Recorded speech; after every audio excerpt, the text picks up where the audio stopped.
Bonjour à tous.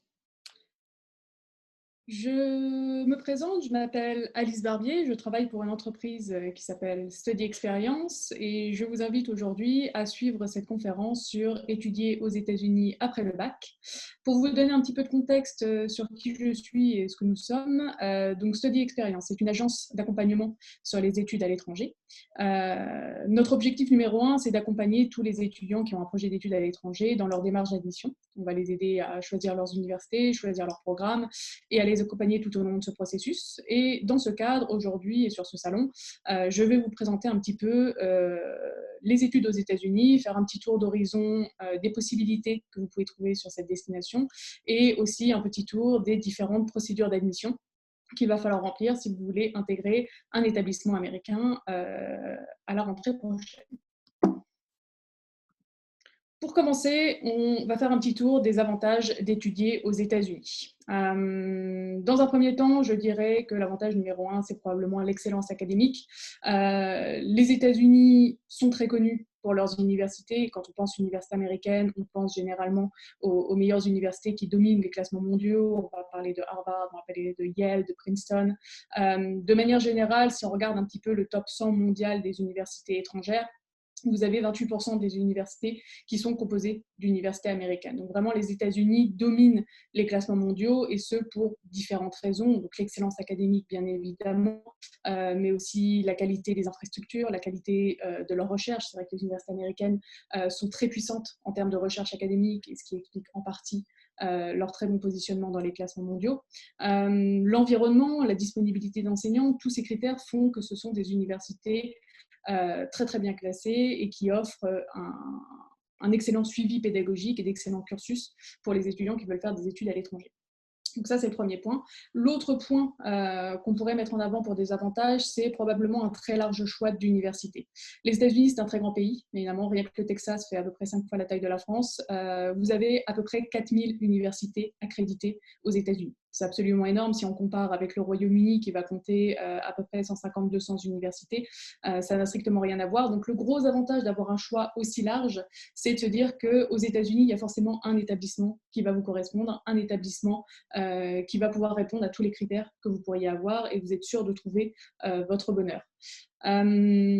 Autre point important, les campus universitaires et l'idée de réseau. Donc déjà, les campus universitaires aux États-Unis, on ne trouvera jamais de campus comparable à ceux qu'on peut trouver aux USA. C'est de véritables villes dans la ville où vous avez tout à disposition. En campus américain, vous allez effectivement avoir vos salles de cours, mais vous allez aussi avoir toutes les infrastructures pour la recherche, vous allez avoir des salles de sport, vous allez avoir vos résidences, vous allez avoir des restaurants, vous allez avoir des infrastructures pratiques. Je pense notamment, par exemple, aux étudiants qui seraient intéressés par de l'ingénierie, donc un domaine très pratico-pratique. Vous allez avoir des salles où vous allez pouvoir véritablement travailler sur vos projets.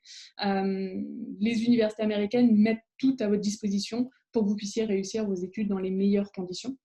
Et vous avez aussi un petit peu cette idée de réseau. C'est vrai que les universités américaines sont de véritables familles. D'ailleurs, en général, on qualifie l'université dans laquelle on étudie d'alma mater. Alma mater, ça veut dire mère nourricière. Donc, généralement, quand on est inclus dans une université, on intègre en quelque sorte une famille. Et ça vous garantit un réseau américain, mais aussi un réseau international, puisque les universités américaines sont quand même très internationalisées, qui va vous durer à vie. On dit généralement que les camarades que vous avez pendant vos études à l'université, notamment aux États-Unis, deviendront vos partenaires de business par la suite. Donc c'est vraiment une idée de continuité de réseau et de se créer une toile dans le monde entier qui va pouvoir vous servir par la suite. Un autre point aussi qui est intéressant pour ceux qui souhaitent étudier aux États-Unis, c'est les opportunités de travail. Alors c'est vrai que les États-Unis, en termes d'immigration, c'est pas forcément le pays auquel on pourrait penser qui serait le plus ouvert, et pourtant, il y a pas mal d'opportunités qui vont être proposées aux étudiants qui suivent un cursus aux États-Unis.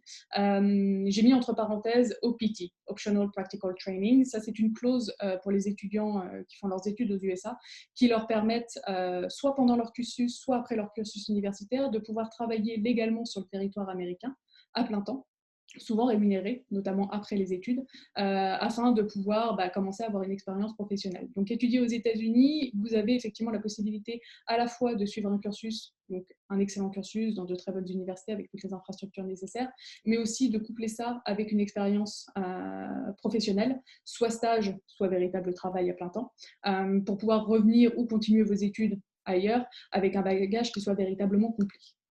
Enfin, le dernier avantage que je peux considérer sur les études aux États-Unis, et c'est probablement l'un des plus importants, c'est ce qu'on appelle la flexibilité des cursus. Contrairement au système français, où si vous faites vos études dans une université française, généralement, si n'importe quoi, vous étudiez les sciences économiques, vous n'allez faire que de l'éco finalement. Vous n'allez pas vraiment dévier de votre cursus. Aux États-Unis, la conception de la construction des programmes est totalement différente. Il faut considérer en fait la construction d'un cursus aux États-Unis, donc que ce soit un bachelor ou un master, mais surtout au niveau post-bac, donc le bachelor, un petit peu comme un jeu de Lego où vous allez empiler différents blocs. Donc concrètement, un cursus aux États-Unis, ça va être composé en priorité d'une major, qui est votre domaine d'études principal. Donc imaginons par exemple le management.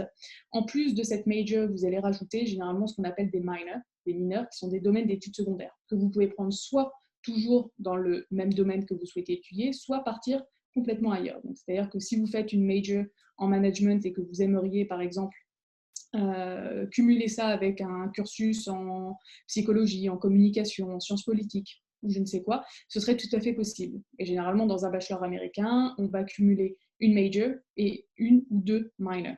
Donc, vous avez déjà la possibilité d'allier un, deux ou trois domaines d'études à votre programme.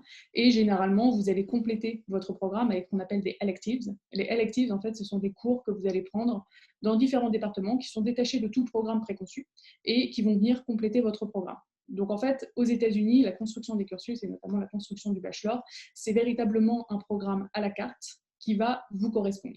Donc si vous êtes actuellement étudiant, que vous ne savez pas exactement ce que vous voulez étudier ou que vous êtes intéressé par différents domaines et vous êtes à la recherche d'un programme que vous allez pouvoir adapter à vos besoins, à vos envies, les États-Unis sont très très bien pour ça.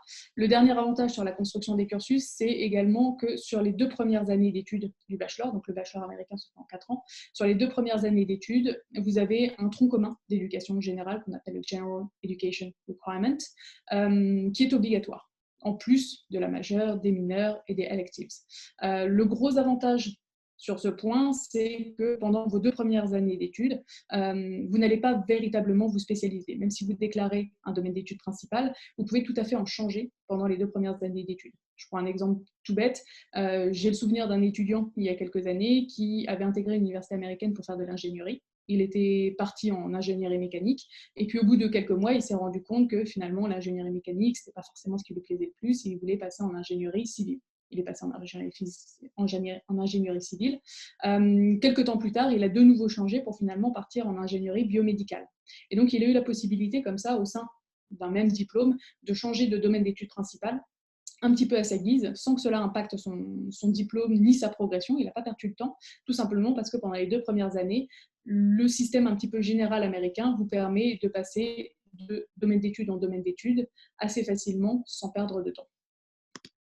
Donc, pour voir un petit peu ce qu'il est possible de faire aux États-Unis, on va voir une comparaison des diplômes entre les États-Unis et la France. On a des systèmes qui sont, on va dire, assez similaires, mais on va noter quand même quelques différences. Donc, le premier diplôme universitaire à proprement parler qu'on puisse faire aux États-Unis, qu'on appelle le bachelor's degree, qui serait l'équivalent de notre licence. La différence numéro 1, c'est que le bachelor aux États-Unis va se faire en 4 ans. Tandis que chez nous, on va le faire en 3 ans. Donc, vous avez une année de plus. Au-delà du bachelor's degree, une fois que vous êtes diplômé, vous allez pouvoir faire ce qu'on appelle un master's degree, donc qui est l'équivalent de notre master. Le master américain, il va se faire en 1 à 2 ans. Ce qu'il faut bien comprendre dans la construction des cursus américains, c'est que contrairement à nous, on va diviser nos diplômes en nombre d'années bien précises, licence 1, licence 2, licence 3, master 1, master 2. Aux États-Unis, on ne divise pas vraiment les diplômes en nombre d'années, mais en nombre de crédits.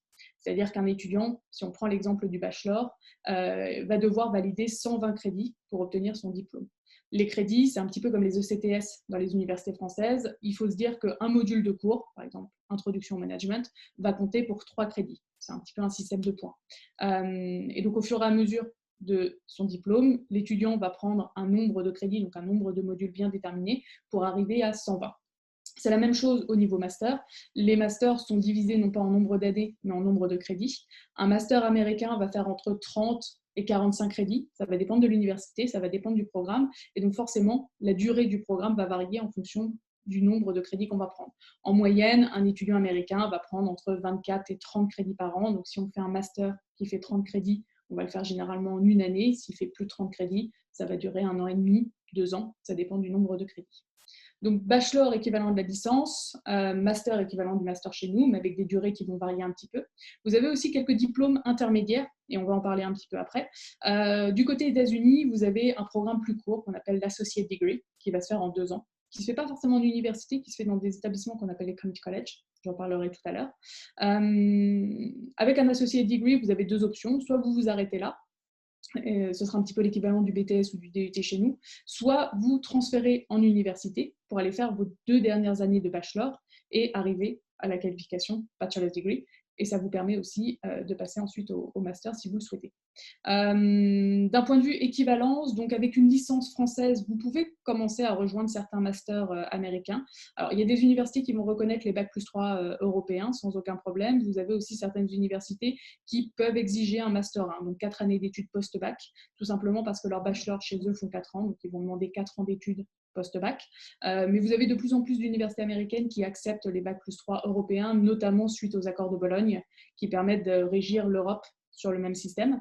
Alors, on voit effectivement qu'il y a une petite correspondance entre l'Associate Degree, donc le Bac plus 2 américain, et le BTS DUT français. Par contre, il ne serait pas possible, avec un BTS ou un DUT, d'aller rejoindre un bachelor pour les 2 dernières années. Et inversement, un Associate Degree américain ne vous permettra pas forcément de réintégrer une L3.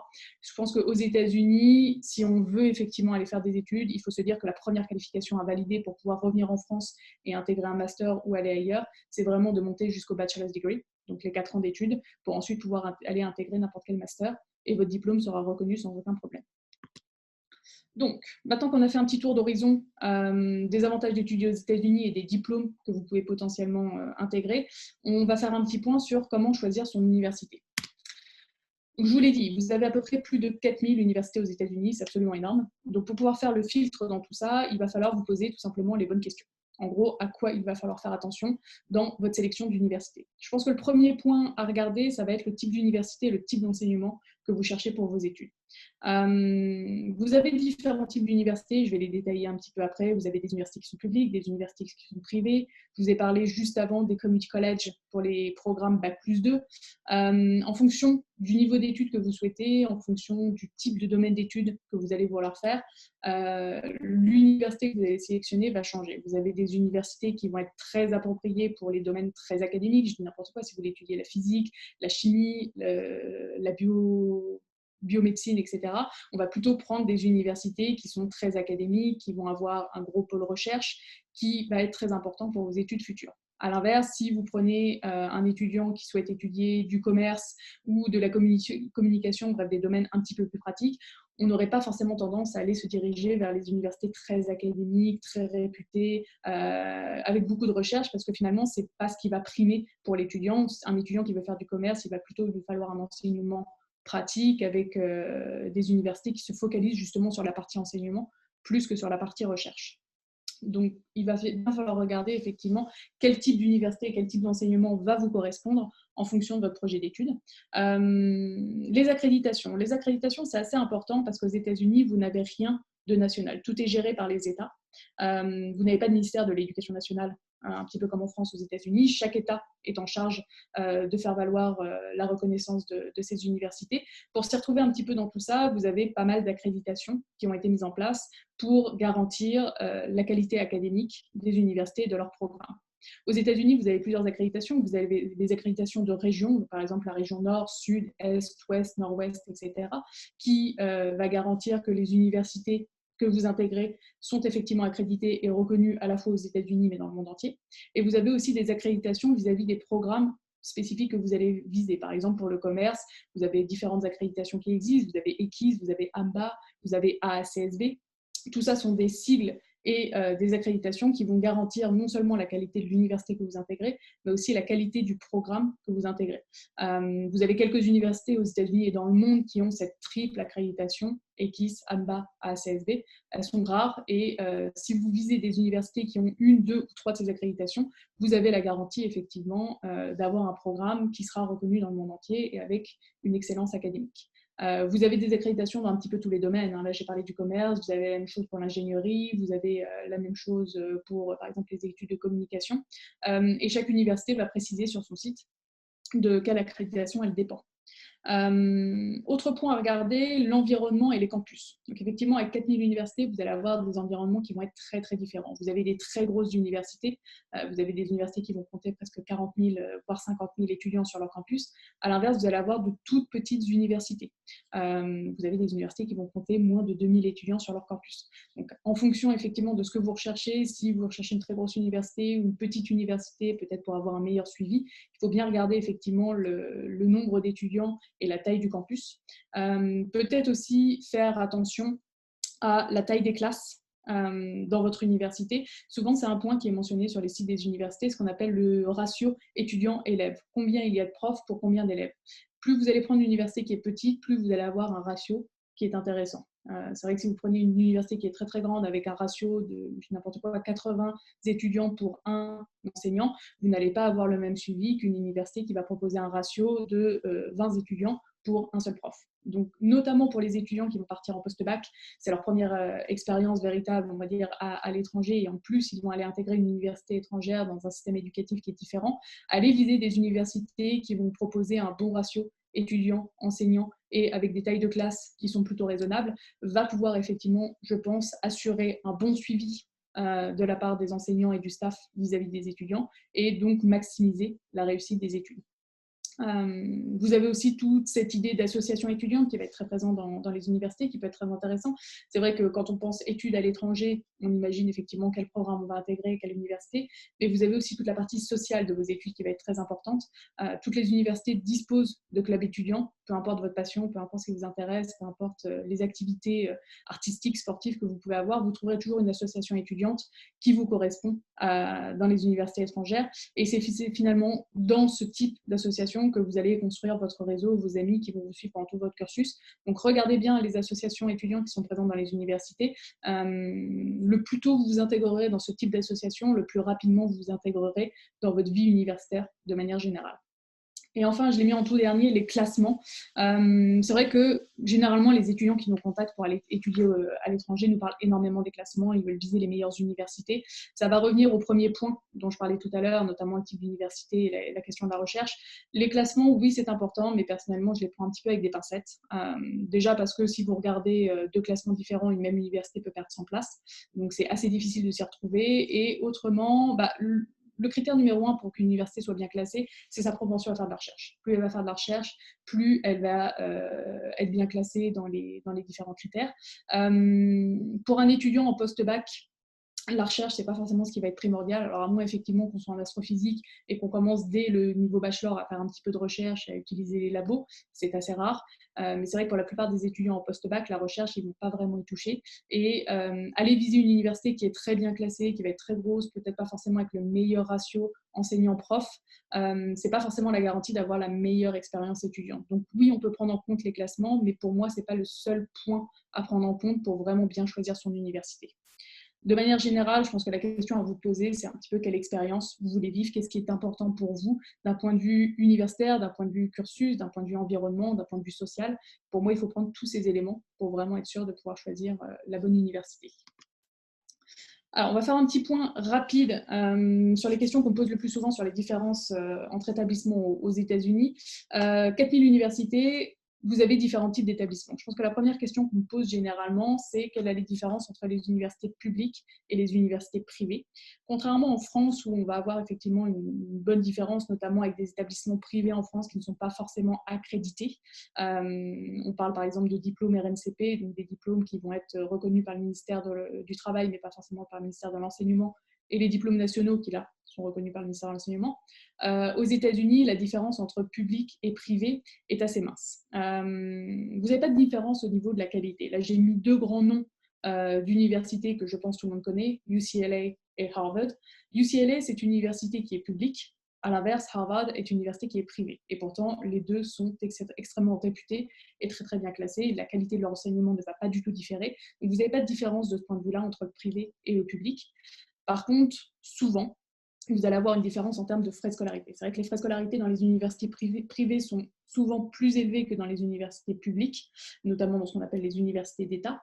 Mais à côté de ça, et notamment pour les étudiants internationaux, vous avez moins de bourses qui vont être disponibles dans les universités publiques. Les universités privées vont être un petit peu plus généreuses, tout simplement parce que les universités publiques, en partie, sont financées par le gouvernement américain, et donc une majorité de leurs bourses va être réservée aux résidents américains ou aux nationaux qui payent leurs taxes sur le territoire. Donc le choix entre public et privé, il va falloir regarder quels sont les frais de scolarité, quelles sont les options de bourse et faire un petit peu le ratio sur ce qui va le mieux vous correspondre. Dans les universités, vous avez peut-être aussi entendu parler de ce qu'on appelle les state systems, donc par exemple California State, donc pour toutes les universités californiennes, SUNY pour toutes les universités qui vont être du côté de New York. Ça, c'est propre au système public et ce sont en fait des groupements d'universités qui appartiennent à un même réseau. Donc c'est vrai que par exemple, vous avez UCLA qui est présente ici, qui fait partie du système californien public, au même titre que UC Berkeley, UC Irvine. Et en fait, c'est un gravitement d'université, c'est un consortium d'universités. Dernier petit point sur lequel il faut faire attention, notamment si vous visez des universités privées, c'est la notion de for-profit, non-profit. Donc, est-ce que c'est des universités qui vont, vis-à-vis de vos frais de scolarité, tout rejeter directement dans votre enseignement, dans les infrastructures, ou est-ce que c'est des universités qui vont être à ce qu'on appelle but lucratif, donc for-profit? Ça peut avoir effectivement une incidence sur la qualité de votre enseignement et sur votre expérience. Les liberal arts college, ça c'est un truc qui est assez particulier aux États-Unis. On va le retrouver pas mal dans le monde anglo-saxon, mais c'est vrai que depuis pas mal de décennies, on le retrouve majoritairement aux États-Unis. C'est des établissements qui sont un petit peu particuliers. Alors généralement, c'est des établissements qui vont proposer un enseignement, on va dire, interdisciplinaire. Les liberal arts, ce qu'on appelle les arts libéraux, ça date de l'Antiquité. En fait, c'était l'étude des 7 domaines qui permettaient aux Grecs de devenir citoyens. Et en fait, dans les universités américaines, on va retrouver un petit peu cet état d'esprit dans l'enseignement, c'est-à-dire que peu importe le domaine d'études qui va vous intéresser, que ce soit le management, que ce soit l'ingénierie, que ce soit la communication, vous allez forcément étudier ce domaine-là dans le spectre des arts généraux, donc ça peut être de la science, ça peut être de la littérature, ça peut être de la théologie, ça peut être de l'histoire, bref, un enseignement interdisciplinaire, et vous allez toujours effectivement garder cette trace tout au long de vos études. Vous avez quelques colleges qui sont spécialisés dans les liberal arts. J'ai cité par exemple Amherst College, qui est probablement le plus connu aux États-Unis, qui est excessivement bien classé, qui a une excellente réputation. La particularité aussi des liberal arts college, c'est que généralement, vous avez des classes qui sont beaucoup plus petites. Par exemple, j'ai cité Drew ici sur ce slide. Drew University, donc on est à New Jersey, plus exactement à Madison. C'est une université qui comporte 2000 étudiants. C'est tout petit pour une université américaine. Hein. Si on compare, je pense que la moyenne des universités américaines va se situer plutôt entre 20 000 et 30 000. C'est un peu la particularité des liberal arts colleges, c'est qu'ils vont proposer effectivement des toutes petites classes avec un très très bon suivi, beaucoup de travail en groupe, beaucoup d'échanges et de participation dans la construction des savoirs. C'est vraiment un état d'esprit qui va être différent de la plupart des universités. Des petites classes, ça veut aussi dire forcément des professeurs qui vont être plus accessibles et qui vont pouvoir faire un meilleur suivi dans vos études et de manière générale, une meilleure satisfaction étudiante. Alors les liberal arts colleges, généralement, c'est plutôt ce qu'on appelle des undergraduate colleges, c'est-à-dire qu'ils vont faire le bachelor, mais ils ne vont pas forcément proposer de programme au niveau master ou au niveau doctorat. Il y a quelques exceptions. Amherst, que j'ai cité ici, va monter jusqu'au master, voire jusqu'au doctorat, mais ce n'est pas vraiment la norme. Généralement, ce type d'établissement, c'est que des établissements post-bac qui vont vous proposer de faire le bachelor, et ensuite, il faudra transférer pour aller faire un master. Les community colleges. Community colleges, là, c'est encore différent. C'est un autre type d'établissement américain. Je vous en ai parlé tout à l'heure sur la construction des cursus américains, notamment avec le Bac plus 2 américain, ce qu'on appelle l'associate degree.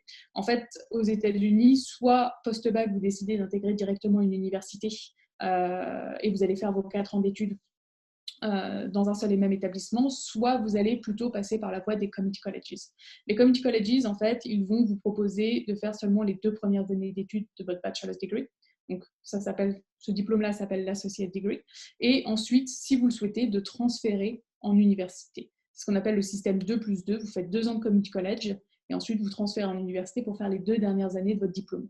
C'est assez intéressant sur plusieurs points. Tout d'un je pense dans un premier temps, tout simplement parce que la mission en community college va être facilitée. Généralement, ils vont vous demander d'avoir 10 au bac, ils vont vous demander d'avoir un niveau d'anglais qui est intermédiaire, et ils ne vont pas mettre plus d'exigences que ça. Donc pour un étudiant effectivement qui va chercher à intégrer facilement un établissement américain, les community college sont une bonne option. Ça vous permet de mettre un pied dans le système américain et pourquoi pas transférer ensuite à l'université si vous le souhaitez. Le système 2+2, donc le système de transfert est aussi assez bien pensé. Il faut savoir que tous les community colleges aux États-Unis ont un système de transfert garanti. C'est-à-dire que les community colleges ont signé des accords avec des universités, souvent au sein d'un même État, qui vont vous garantir un transfert en université sans perte de temps. En fonction des notes que vous allez obtenir, vous allez pouvoir transférer dans telle ou telle ou telle université. Par exemple, là j'ai cité sur le slide SBCC, donc c'est le Community College de Santa Barbara. Il a des transferts garantis avec différentes universités américaines, UC Irvine, UC St. Davis, vous avez aussi UC Riverside, bref, toute une palanquée d'universités. Et en fonction des notes que vous validez, vous avez une place qui vous attend dans cette université à la fin de vos 2 ans. Et donc, vous êtes garanti de passer à l'université sans perdre de temps. Les 2 années que vous aurez validées en community college pourront être reconnues à 100% une fois que vous allez passer en université. Le dernier point qui va être très intéressant pour les community college, c'est le fait que vous avez des frais de scolarité qui sont réduits.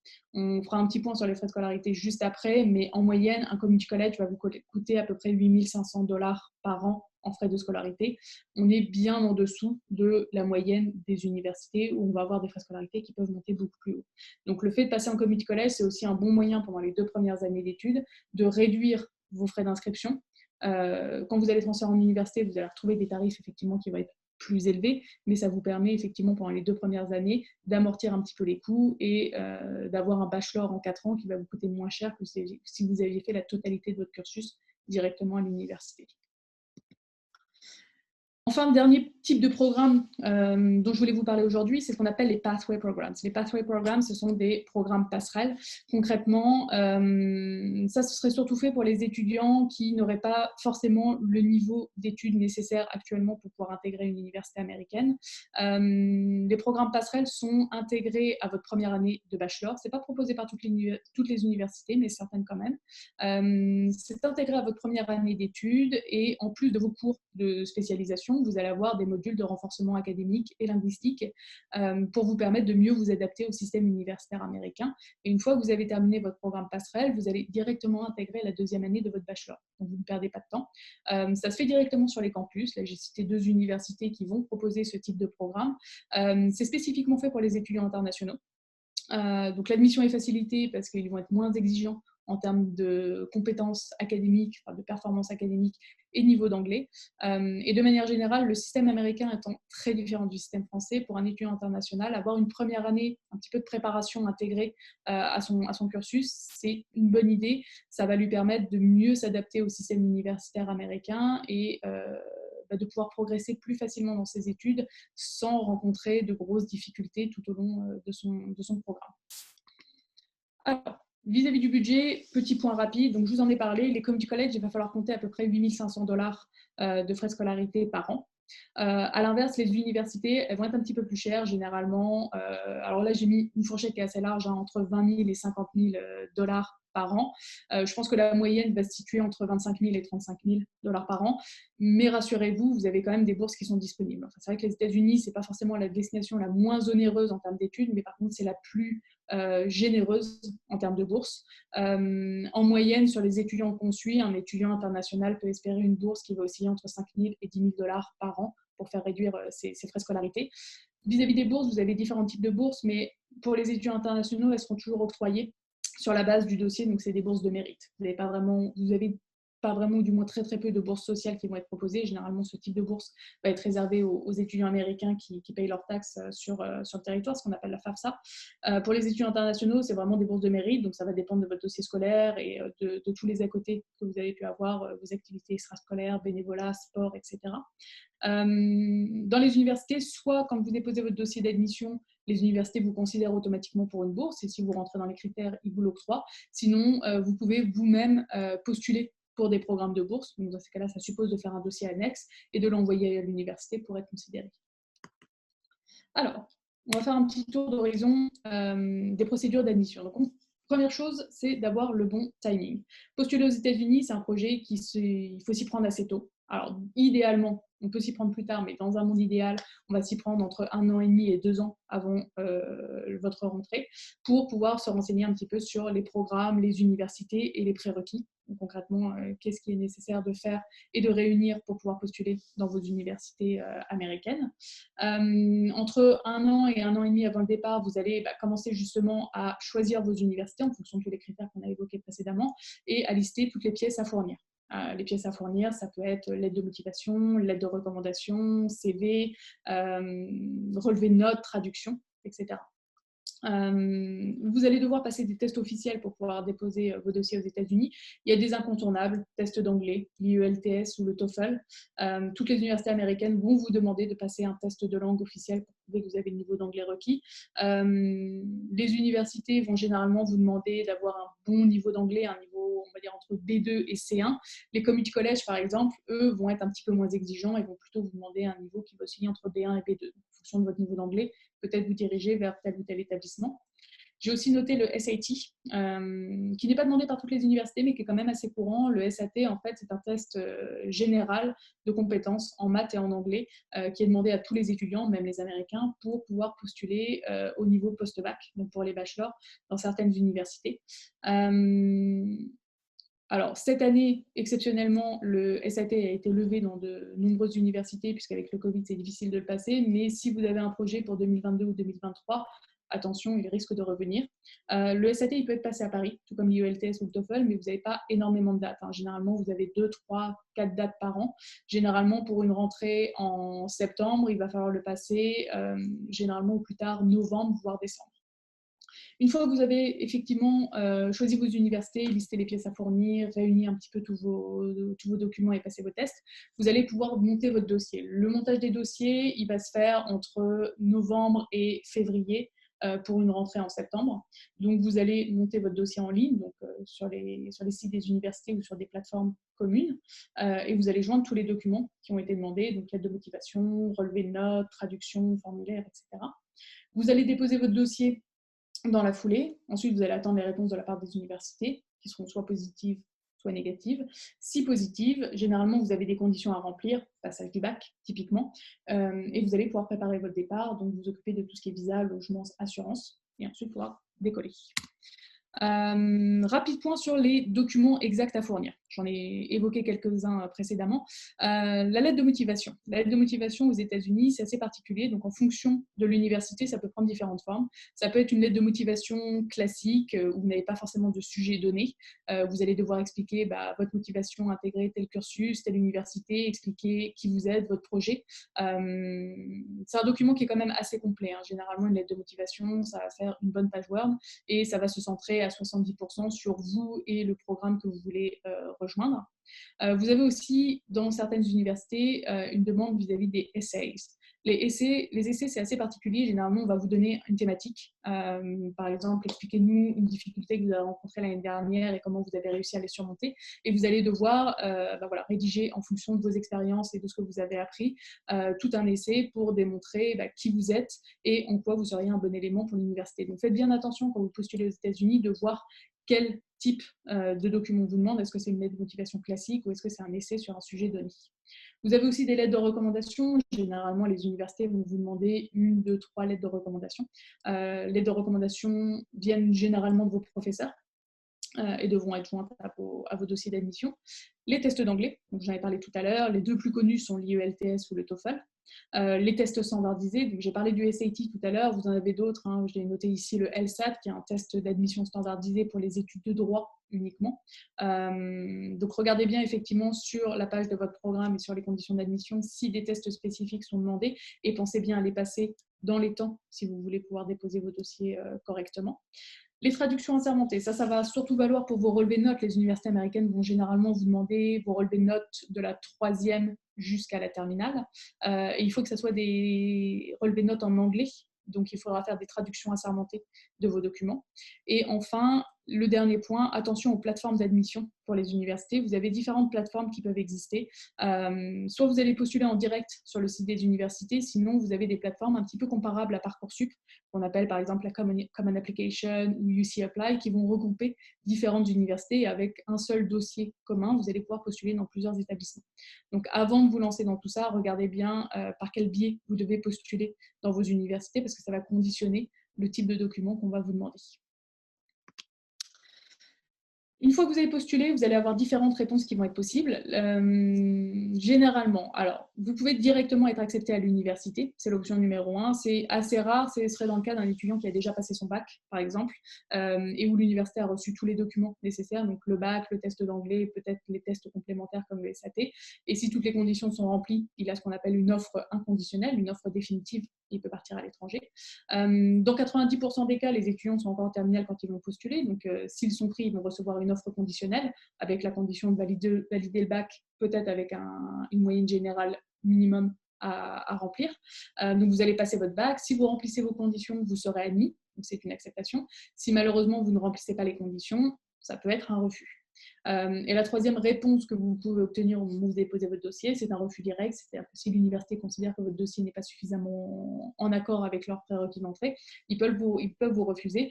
Dans ce cas-là, vous avez des solutions qui peuvent être mises en place, notamment via des années de préparation universitaire ou peut-être tout simplement en allant visiter des universités qui vont être moins sélectives. Et je pense ici aux community colleges qui vont pouvoir accepter des étudiants avec 10 au bac et un niveau d'anglais intermédiaire. Et on peut déposer les dossiers jusqu'en juin-juillet pour une rentrée en septembre. Donc même si vous avez reçu vos réponses négatives de la part des universités, on va dire un petit peu tardivement, vous avez généralement le temps d'aller refaire des dossiers et de tout de même partir aux États-Unis. Dernier point, l'accompagnement qu'on peut vous proposer. Donc en fait, nous, on est une agence d'accompagnement sur les études à l'étranger et on va aider à la sélection des universités et des programmes. Donc vous allez venir nous voir avec votre projet d'études, vous allez nous renseigner tous vos critères et on va vous aider à appliquer le filtre pour trouver les bonnes universités et les bons programmes qui vous correspondent. On va vous aider dans le montage des dossiers de A à Z. On va prendre en charge la partie purement administrative, donc le montage des dossiers en ligne sur les différentes plateformes. On va vous accompagner sur toutes les étapes de la construction de vos dossiers, que ce soit l'aide de motivation, l'aide de recommandation, essai. On va vous renseigner sur les tests à passer. Donc, on va vraiment vous accompagner tout au long du processus. On va valider avec vous vos demandes d'admission, on va les envoyer aux universités, on va faire avec vous le suivi de vos candidatures et jusqu'à votre admission. Et une fois que vous êtes admis, on va vous préparer au départ, notamment vous aider pour tout ce qui est visa, logement et assurance santé. En 2020, 100% de nos étudiants ont reçu au moins une offre d'admission. Donc, on est en mesure effectivement de vous aider sur l'accompagnement complet. Voilà, je vous remercie pour votre écoute. Je vais laisser tourner un petit peu le Zoom. Je vais couper la caméra, je vais couper le micro et mon collègue Marc va être en mesure de répondre à vos questions dans le chat. Je vous remercie.